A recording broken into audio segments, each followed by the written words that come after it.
तुकया भक्त मधुसूदन लेखांक 10. हे स्वराज्य व्हावे ही श्रींची इच्छा. स्वराज्य संस्थापक राजे छत्रपती शिवाजी महाराज यांचा सुरुवातीलाच उल्लेख करताना माझे हृदय भरून आले. छत्रपती शिवाजी महाराजांच्या रूपानेच या कर्तबगार महाराष्ट्राला रयतेचा राजा मिळाला. त्या सिंहासनाधीश्वर छत्रपतींना जगद्गुरू संत तुकोबाराय गुरु म्हणून लाभले हे आम्हा वारकऱ्यांना अभिमानास्पद गोष्ट आहे. या राजासाठी प्रजेने आपला जीव ओवाळून टाकला. 17व्या शतकात महाराष्ट्राला औरंगजेब, मुघल सल्तनत, पोर्तुगीज, डच अशा अनेक साम्राज्यांनी आपल्या स्वराज्यावर घाला घालण्याचा प्रयत्न केला.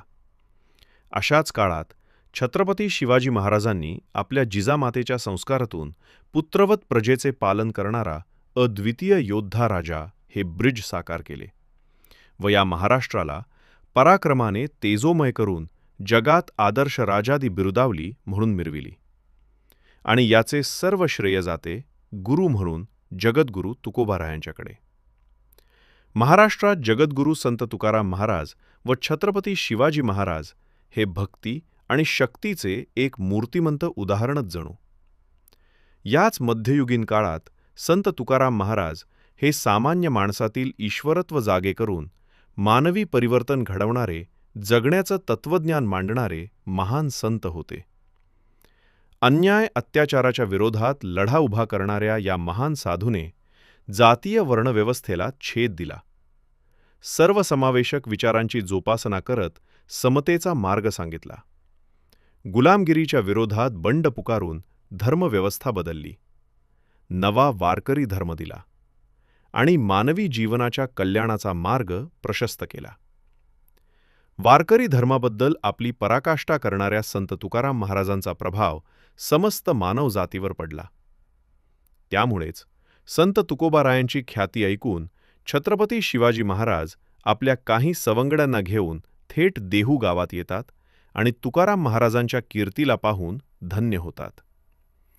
संत तुकोबारायांना काही भेटवस्तू पाठवतात, परंतु त्या भेटवस्तूंना नाकारत ते म्हणतात, दिवट्या छत्री घोडे हे तो बड्यात न पडे.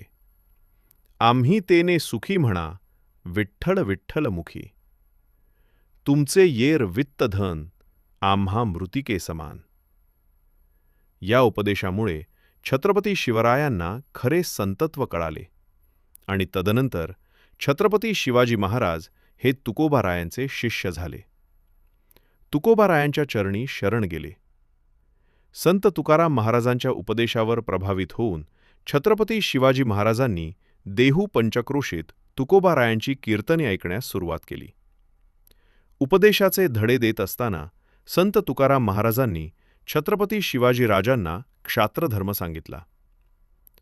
पायकीचे सुख पायिकासी ठावे, म्हणून या जीवे केली साठी.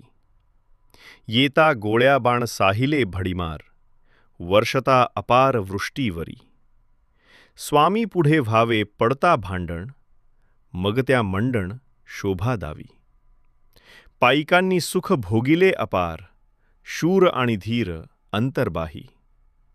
पायिक तो जाणे पायिकाचा भाव, लगबग ठाव चोरवाट.